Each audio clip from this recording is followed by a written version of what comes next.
Hello. Did you see my special guest, Grumpy Cat? Yes, he was just here saying, don't worry, cats have 9 lives, and Grumpy Cat will be back. Grumpy Cat is going to be like one of those icons in, in, what do they call that? Oh boy, I can't believe I don't remember the name. Pop culture. He's a pop culture icon, Grumpy Cat. He is going to live on just like Marilyn Monroe and James Dean. Grumpy Cat will never go away. He's going to live in my heart forever, and he's going to be coming back and visiting, coming to my Christmas parties and stuff like that. So Grumpy Cat has 9 lives, so don't worry about it because he'll be back. Oh, although he does mess up my hair when he's here. Hello, how's everybody? Welcome to Happy Layer. Hi, Linda. I'm so proud and excited for your family. All of those great goals that you achieved this week with all the graduation and you going back and forth, going all over the place. I know your comfort zone. Where's your comfort zone? Is your comfort zone in a hospital? I hope not. Okay, anyway, my hair's a mess because Grumpy Cat was playing with it, but who cares? I don't care. So, last week we talked about who does my subconscious mind think she is? And I said that I was getting discouraged, feeling like, oh, I can't do this. I can't do this show. I can't start over from scratch. I can't start a new business and make something happen compared to the thing that I've been working on for the last 30 years. I thought, who is that saying that in my mind? What part of my subconscious mind thinks I can't do something? Because most of my subconscious mind thinks that I can do anything. Anything I want to. If I don't want to jump out of a plane or don't want to run a marathon, I don't have to do those things. But my subconscious mind, for a minute, made me think I couldn't do something. And then I thought, who is that talking? And I tuned into my subconscious mind who said I can do anything. So I went back to doing anything. So now I'm doing anything. So I discussed the 5 things that you can do to make your subconscious mind change, how to change your subconscious mind to become more of somebody that's a can-do person and not a I can't do person. And those things were take risks. Because when you take risks, even if you fail, your subconscious mind gets used to taking risks, and it's okay if you fail. It doesn't matter. Subconscious mind doesn't matter if you fail because you're getting used to it. So your subconscious mind will get used to taking risks and failing, and you'll be doing that over and over. The second thing is use the what if question on your subconscious mind. Like, what if I tried it and it didn't work? What if I tried it and it did work? What if I started every day to run a little bit and then maybe I could work up to running a marathon? What if I just went out to the airfield and put the parachute on to see how it would feel in case I wanted to, decide that I would jump out of a plane? So the what if questions open up your mind to, your subconscious mind to think of new ideas and new ways to do things. The next way to deal with your subconscious mind is to be aware of the expectations that you have and to have positive expectations all the time. Don't have negative expectations. Your expectations are going to determine what actually happens in your life. So if you expect to get a cold every November, then you will get a cold every November. If you expect to be late for work every day, then you will be late for work every day. So make sure your expectations are positive. I have changed my late work thing. I'm very excited about it. Even my colleagues are commenting that you're on time, you're early for work, because I've changed my expectation to be somebody that's early for work. And the truth is, it doesn't even matter how early for work you are at my job, answering court appearances, because sooner or later it all tumbles into, the guy spinning the plates. A lot of you may not remember that guy spinning plates on the Ed Sullivan Show. Run around and spin the plates and make sure none of them fall. So have the expectation that none of them are going to fall. Have the expectation that traffic's going to be easy. Have the expectation that even if it's a rainy day, you'll still get a lot of stuff done. So your expectations are going to govern how your subconscious mind perceives things. Also, meditation. Meditation is really big. I can't stress it enough. I brought back my Egyptian head. All the things that go into your... I'm going to have to write this backwards. All the things that go into your brain, like bills and and work and shopping and kids and all the things that are difficult. And when you meditate, you get the little blank spot on your subconscious mind. And then later on, ideas will come to you, not necessarily while you're sitting there for 20 minutes, but later on, ideas will come to you through your subconscious mind. This week, I had an amazing walk in the morning. I had like 6 great ideas that came to me while I was walking. They were just flooding in. So much so that I took out my phone and I made a little recording of all the things that my mind is telling me to do. And the last thing is about changing your subconscious mind so that you can have a little more positive results and control of what you're doing is to be a conscious receiver. Be ready to receive good things in your life. Don't always, be somebody that's going to say, oh, I'll never be able to pay those bills, or I'll never be able to do the things that I want to do in life that are exciting. I'll never be able to get out of this job. I'll never be able to, hey, Ernie, how are you? Or Ernie and Linda, my 2 good buddies. We got to get together, guys. It's coming up. Ernie, you missed the special guest. You're going to have to rewind for special guest at the beginning of the show. So be a good receiver. Be a good receiver. Anything. Receive anything. Don't ever say no that you don't want something. If somebody gives you, there's a story about a guy that got old disco shoes that a woman thought he really would like. And he said, thank you. And then he dropped them off at Goodwill. But you have to be willing to receive, because the universal energy will understand that you are receiving. You're receiving. And so then when you receive, and you're a good receiver, the universal energy sends you more stuff to receive. So those were the ideas about how to train your subconscious mind to be more beneficial. Oh, and I had this really great phrase last week, a little quote that I didn't get to read about your subconscious mind. Our subconscious minds have no sense of humor, play no jokes, and cannot tell the difference between reality or an imagined thought or image. So whatever we continually think about will eventually manifest in our lives. And I talked about how when you wake up from a scary dream, in your subconscious mind, you still think that's real. You think you're, running away from zombies.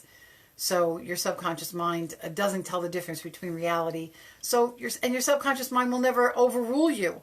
If you say, oh, I can never run a marathon. If you say that all the time and it gets in your subconscious mind isn't going to go, you know what, if you try it, maybe you can. Your subconscious mind is always just going to agree with what you're saying. So think about what you're saying, and your conscious mind is like the top of the ocean where all the waves are, where all the chatter is, and your subconscious mind is underneath those waves, takes up so much more space and is so much more important and so much more in control of what you're really doing. Like my subconscious mind started to interfere and make me think that I couldn't do this thing that I'm trying to do about, helping people be happy, being the happy lawyer. So you have to make sure you pay attention to the things that you're paying attention to during the awake day, so that your subconscious mind will get the idea of what they should be thinking about during the subconscious time and sleep. Okay. Anyway, tonight's lesson is what one man can do, another man can do, but it may just take a little longer. Now, I'm getting a little, I don't know what you call it, slack or flack or whatever, flack, about saying what one man can do, another man can do, and people like, oh, what one woman can do, or, it should be what one person can do. The quote is from a movie called The Edge, where Anthony Hopkins is trying to convince Alec Baldwin that they can kill this bear, and he's saying what one man can do, another man can do. So I'm using man in the phrase of like human being, not that a man can do something or a woman can do something. I don't like to think in terms of that, because I don't present myself in terms of that. I've never been a female attorney. I've always been an attorney who just happens to be female. And I've never found myself being treated that way as a woman, as a female in court, because I just present myself as an attorney. I don't want to get off on that topic, but my point is just that don't get hung up on a phrasing like one man can do, another man can do. If you're more, I'm just quoting the movie. I'm fine with saying what one person can do, another person can do. Okay? Because I don't care. It doesn't matter to me. If it matters to you, I'll go with that. Well, one person can do, another person can do, but it may take a little longer. So I just put out in the last half hour a picture of me with Bob Proctor and Sandy Gallagher, and these are two very experienced and famous and very wealthy motivational teachers that you may have seen Bob Proctor on The Secret. He's one of the people on that. That's where I discovered him. Sandy Gallagher, you may have never seen her unless you were involved with Bob Proctor. But the point is, these guys are doing this and they're very famous in their fields. And there's another guy I've been watching lately named Gary Vee. He's very funny. He curses a lot. He doesn't care. And I'm sure he's making, a very good living. And he's affecting a lot of people's lives, which is what's important. And my point is that all of these people that are doing things, Oprah Winfrey, she's a more famous person. Tony Robbins, he's a more famous person. Each one of those people are just doing the same thing that the other person is doing, and just in their own way. Hey, Annette. So, hey, Joe. Yes, man is mankind. Thank you. What one mankind individual can do, another mankind individual can do. So I can do whatever Bob Proctor can do, and I can do whatever Sandy Gallagher can do, and I can do whatever Tony Robbins can do. I can't do it exactly the same way that he's doing it because I'm not Tony Robbins. I'm not Sandy Gallagher. Even though we both wore white in that picture, it happened to be a fluke, and I set up the picture for us to be on either side of him, which was against the rules to ask him to move to the middle. You were just allowed to get right next to him and take a picture. And I thought, it's going to be too good with the two girls in white and him in the middle. So I just moved him. And my picture came out different than anybody else's, which some people commented, how'd Diana get him to move? I just said, can you move and be in the middle? And he said, you want me in the middle? I said, yes. And I'm sure they noticed that the photograph came out different than everybody else's because that's what I wanted. And I just asked for it and I got it. So my point is that I want to be a motivational speaker and I can do that. And a lot of other people have done it. And a lot of people are doing it. People are doing it on one-on-one level. People are doing it on massive levels. And what any one of those people can do, I can do if I want to and if I want to get devoted to it. So that's what I'm doing. I'm doing this every week. I'm doing research. I wish I could do it full time. A lot of these motivators will tell you you have to pretty much just give up everything else that you're doing to devote yourself to it. And I'm not at that stage yet because I do have to pay bills and because my other job is doing that. It's paying the bills and doing, a lot of great stuff for me. So, and it's also the foundation for everything that I'm going into now. It's a very large pool of people who need my help. Who trust me in my judgment as a lawyer, so I'm going to be able to switch over to them. So in reality, none of the time that I've been doing this, none of the transition time is wasted because I'm handing out my happy lawyer cards to everybody I see. Where's my happy lawyer card? I can't believe I don't have one in hand's reach. But so everything that I've done up until today has led me to today, and it's going to enable me to, just keep going. So what stops us from saying, I can't do that? What somebody else did, I can't do. Like, for instance, I often talk about not wanting to jump out of a plane. Of course I can jump out of a plane. If one man can jump out of a plane, if one person can jump out of a plane, I can jump out of a plane. If one person can run a marathon, I can run a marathon. If I can get up at 5:30 in the morning and walk on the beach at sunrise, anybody can do that. I hear this all the time. How do you get up so early? How do you get down to the beach? I just do it. I get up early and I go to the beach. One of the tricks to that is I go to bed early. I know you're all going to be watching Game of Thrones soon, and it ends at 10 o'clock. After you got to wind down, I don't know if there's one of those after-hour Game of Thrones conversations that people get into like they did with The Walking Dead to talk about the show. Skip it. Watch your Game of Thrones and then go to bed at 10 o'clock or 10:30. And if you do that, go to bed a half hour earlier every night. Or go to bed a half hour earlier. And you'll find yourself getting 8 hours of sleep by 6 o'clock in the morning. And you'll wake up. Right now the sunrise is really early and it's going to get even earlier and earlier. So I have to get up earlier and earlier to get out there and see it. So, what are the things that people don't do? The things that I just said about getting up and going for a walk in the morning or a sunrise or whatever. They don't do anything to get started. They don't go to bed early. They're still going to bed at midnight or 1 o'clock in the morning. If you're doing that, it's going to be a lot harder to get up at 5:30 in the morning. So people think that it's too overwhelming to get up at 5:30 in the morning. You got to switch your stuff. Right now, I think it's too overwhelming to run a marathon or jump out of a plane. But if I started slow, I'd be able to catch up to that. And all you have to do is take the first step to start that. I'm doing this motivational speaking. I took a step. I went live on Facebook. Was it a small step? Yes. Was it a big step? Yes. It was a small step and a big step at the same time. So sometimes as long as you act, as long as you take that step, you're going to take the next step. What are the, I don't know, the longest journey begins with the first step. I think it's either Lao Tzu or it might be Buddha, but trust me, it's really old theory of how to get started, and one step at a time. I know Martin Luther King had a great line about, the going up the steps. The first step up the stairway is something like that. I'm sorry, I'm misquoting Martin Luther King right now.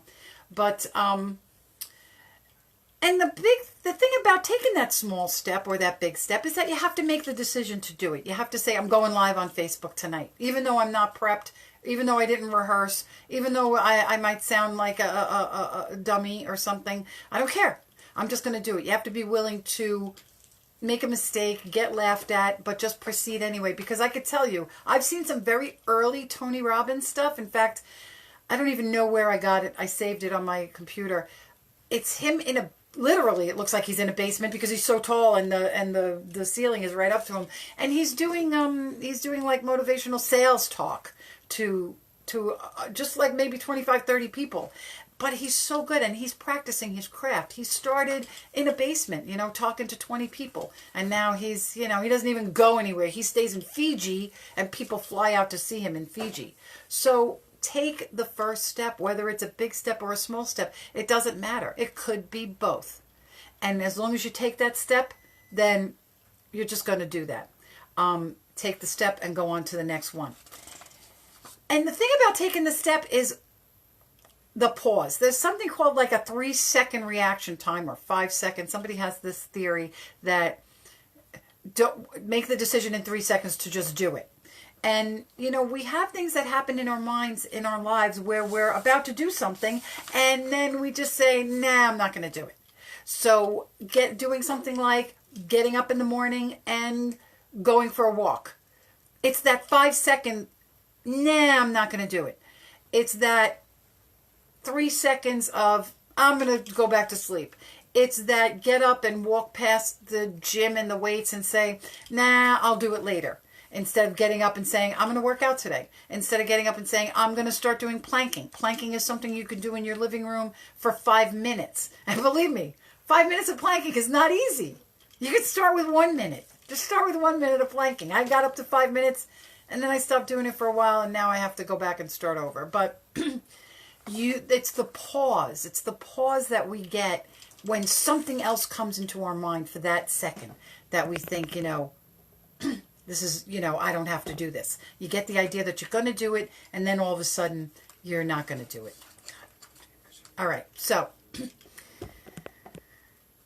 the next thing is sometimes, you're afraid. Sometimes we feel fear. This is the biggest thing that stops people from doing anything.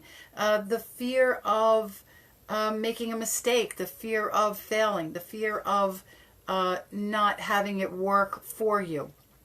So the idea is just you have to do it anyway. That's the idea of courage. If you feel that something is in your heart, you have to just say, okay, I'm scared, but I'm going to do it anyway. And that's the difference between people that achieve and are successful and people that don't, and people that just stay where they are in their comfort zone where nothing grows. You have to, look, I could jump out of a plane. Will I be afraid? Yes. If I wanted to jump out of a plane, I would have to say, okay, I'm afraid, but I'm doing it anyway. So the thing about being afraid and doing it anyway is very important. If you want to do this, what one person can do, another person can do. That other person was not afraid. Bob Proctor's been doing this since the 70s. He's been doing it for 50 years. You never even heard of him. He's a multi-millionaire. He has his own plane. People go and ride. He flies all over. Also, Grant Cardone, another guy who you may or may not have heard of.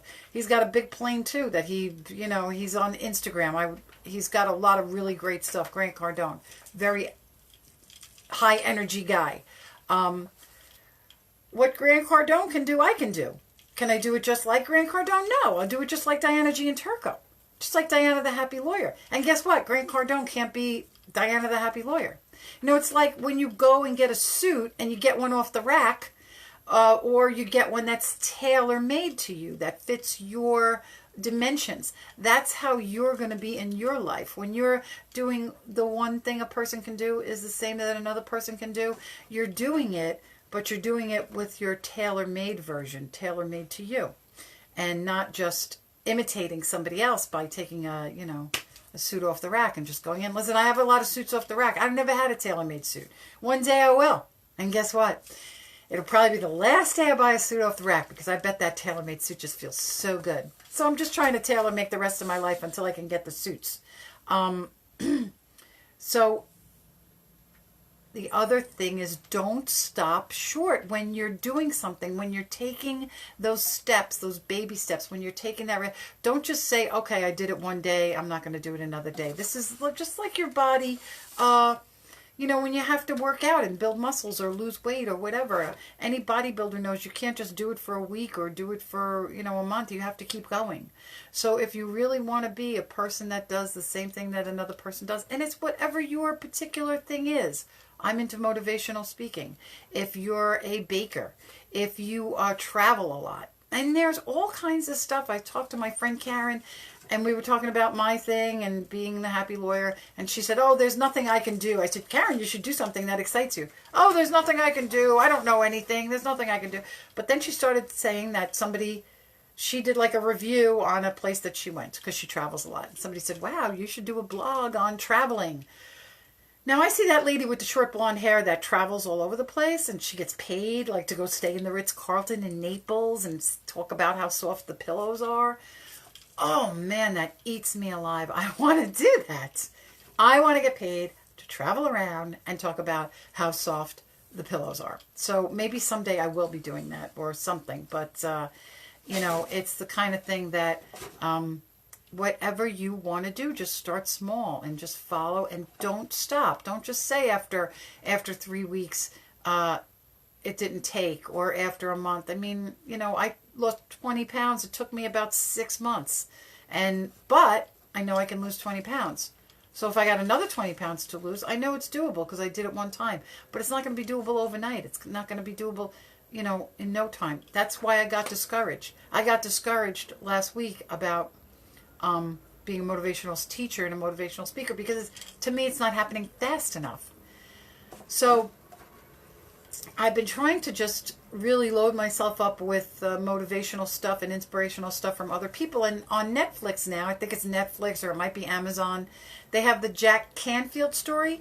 And he's the guy that wrote Chicken Soup for the Soul. He's in The Secret also. If you watch The Secret, I recommend it highly.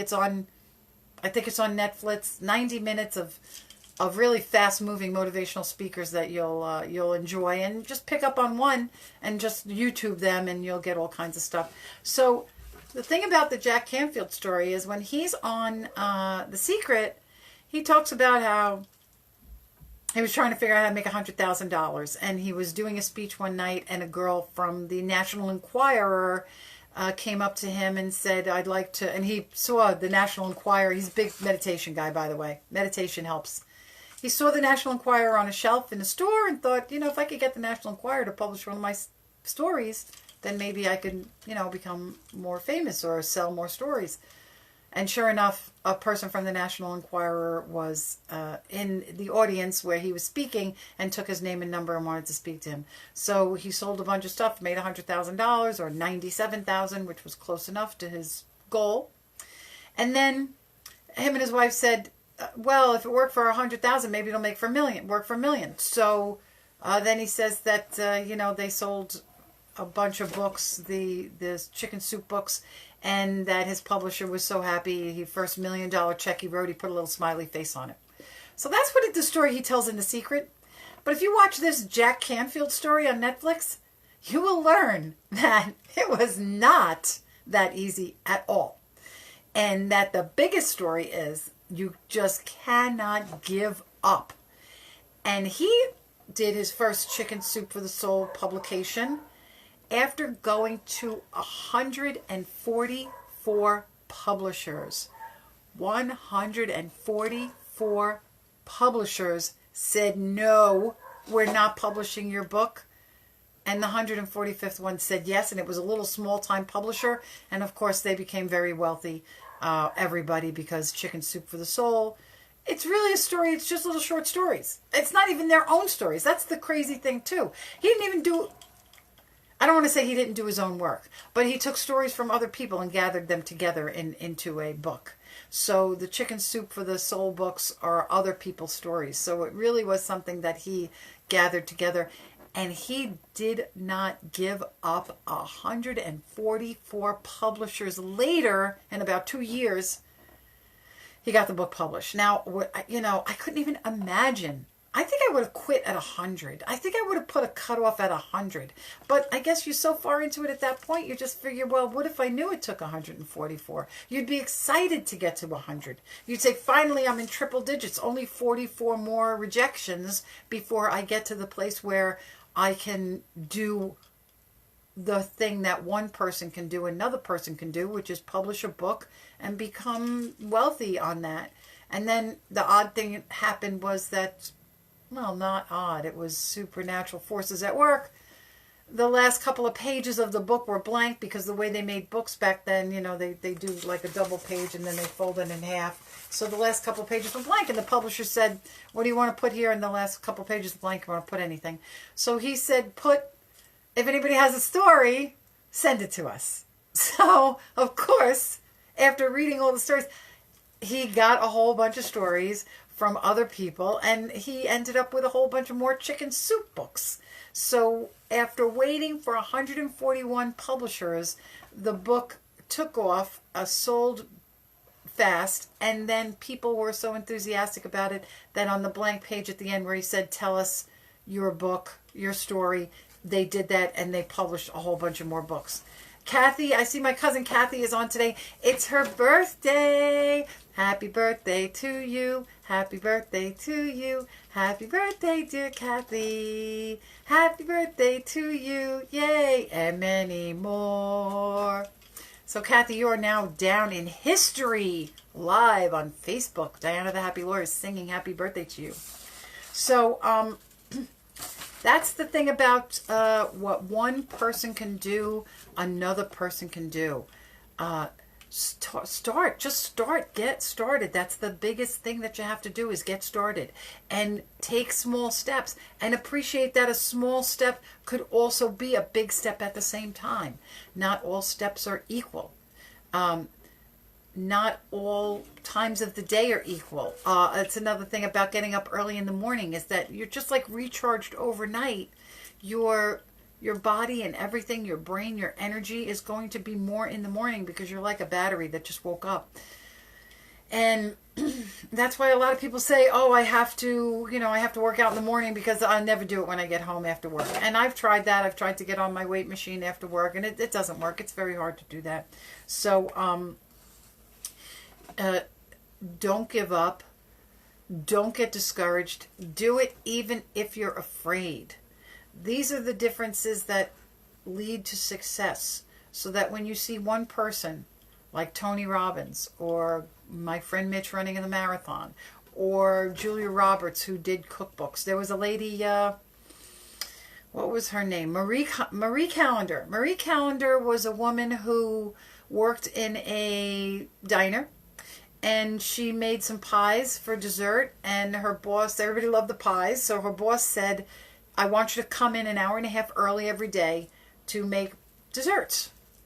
And she didn't say, why should I have to do that? She didn't complain about it.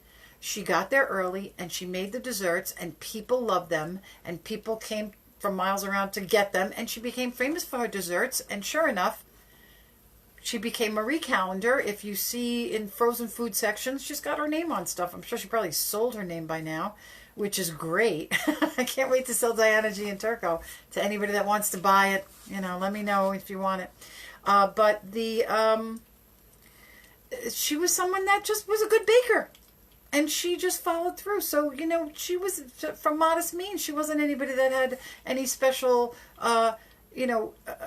achievements that people helped her or anything. She just did it. She started from scratch. So anybody can be a famous baker. Anybody can be a famous magician, or if you work hard and don't give up and don't be afraid of failing. Your brain will get used to, if you don't succeed, don't think of anything as a failure. Just think of figuring out how to not do something right. If you do something the wrong way, then you'll figure out later on how to do it the right way. So, anything that you want to do, jump out of a plane. And you don't have to do everything. I mean, just do something that you're good at. I talk about not wanting to jump out of a plane. I don't really feel the need to do it. I don't really want to run a marathon. If I wanted to, if it was something that was important to me, I'd start with small steps. Don't give up. Don't be afraid, because running a marathon to me sounds crazy. To some people, getting up at the crack of dawn and going down to the beach sounds crazy. Or just taking a walk before breakfast, before anybody gets up. Or put your kids in their school clothes and take a walk with them before they get on the bus. Walk for 20 minutes. Take the dog for a walk. Use that as an excuse. There are things that you do in your life that you don't even realize could promote something that's a bigger goal in your life. And I'm halfway through. I'm going to 120 years old at this point, 114. I don't know. I'm losing count because it doesn't matter to me. Don't think that you're too old to do something, to start something. Colonel Sanders started his chickens stuff when he was, I think, in his 60s. Henry Ford started building cars. I think he was in his 50s when he started. So there's a lot of things that you can just start doing, even in the middle of your life. If it's something that you always wanted to do, put your mind to it, and don't take no for an answer from yourself. If your subconscious mind starts saying, no, you can't do that, you can't do that, start tuning into your subconscious mind that says, yes, you can do that. I can do that. If I work, just because somebody else did it. Just because somebody else did it is evidence that it can be done. So go ahead and do it. Go ahead and do it. And whatever it is, travel, cooking, speaking, writing stories, gathering stories from other people and making them into a book. Some people are famous children's authors. Now, I don't know what it takes. I never wrote a children's book, but it seems to me that it wouldn't be so hard. So what I want you to do this week as your tip is just think about something that somebody else is doing that you might want to do. I mean, there are people that become actors just by showing up. I mean, there's a phrase, and I don't know what it is, but it's something like, 90% of success is just showing up. So you just have to show up for it. Show up for the thing that you want to do in your life, and then just, continue to do it. So this week, write something down that you want to do, that somebody else has done, that you feel like maybe you can't do it, but the reality is you can do it because of all of those reasons. And don't give up. That's the biggest thing. 141 publishers, 144 publishers. I was shocked to hear that, because when he's on The Secret, Jack Canfield just talks about, oh yeah, and then we got our book published and he wrote me a check for $1 million. Like it happened the next week. And it happened 2 years later. It took 2 years. So that mighty oak tree doesn't grow so fast sometimes.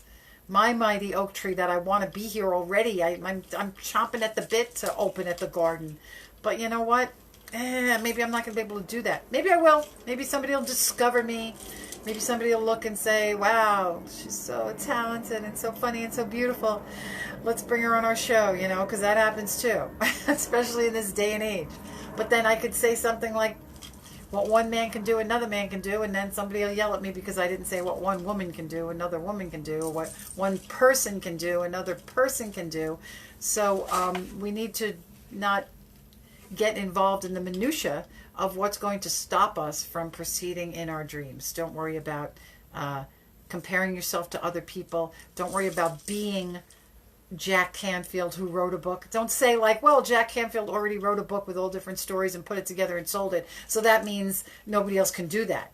I can't put together stories. Oh, somebody sent a thing that said, my friend Denise, she wrote a thing that said, we should get a book that's called What to Expect When You're Expecting 12 Years Later.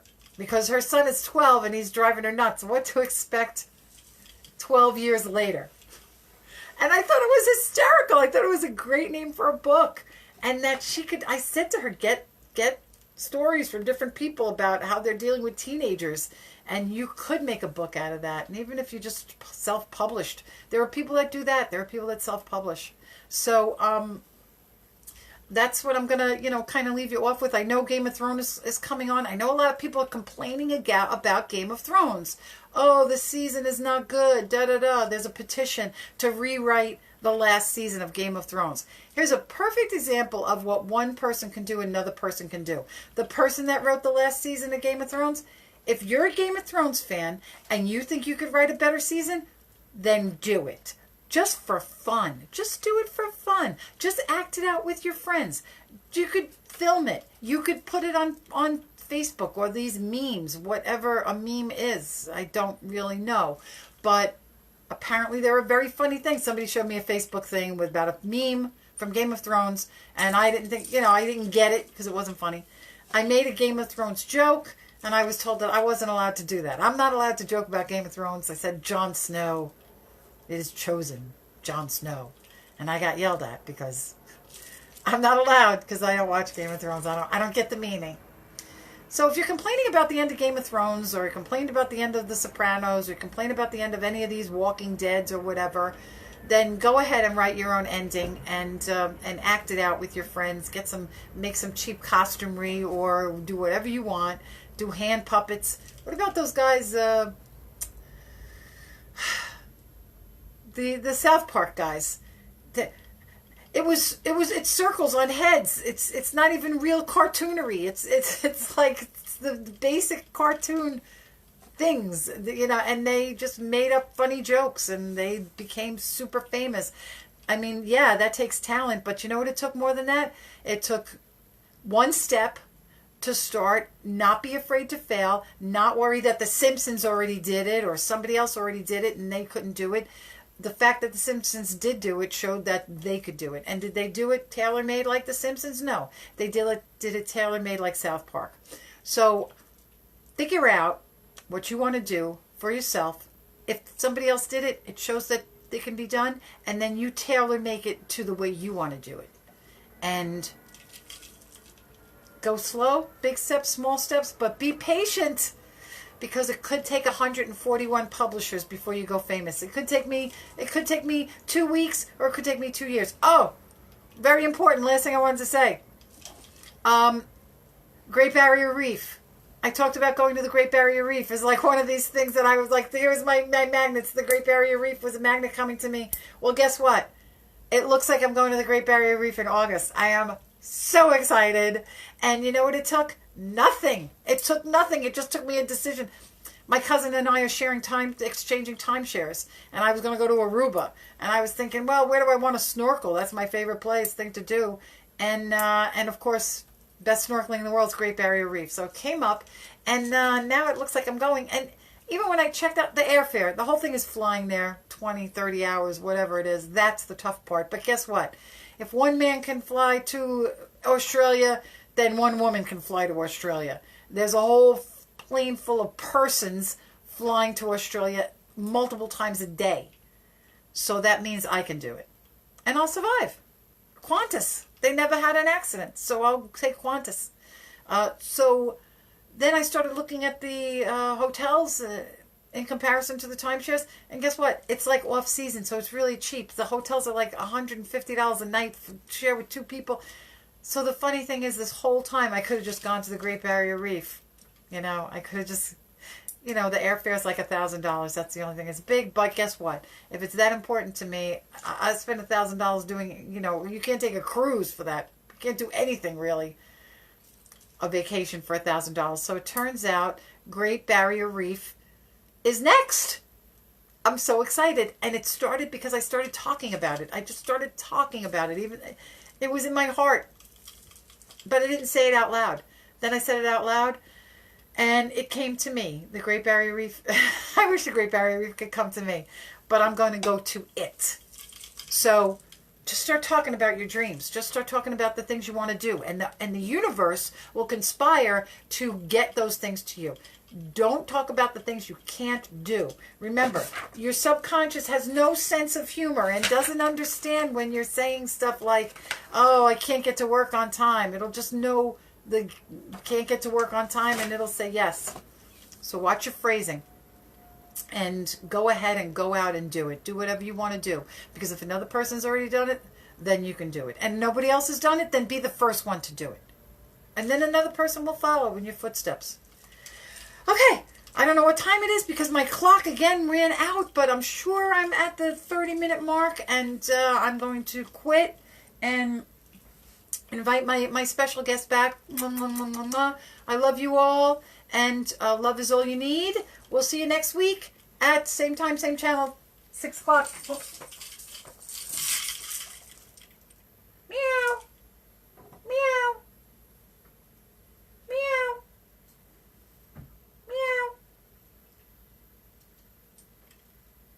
Oh, I'm holding the thing. Meow.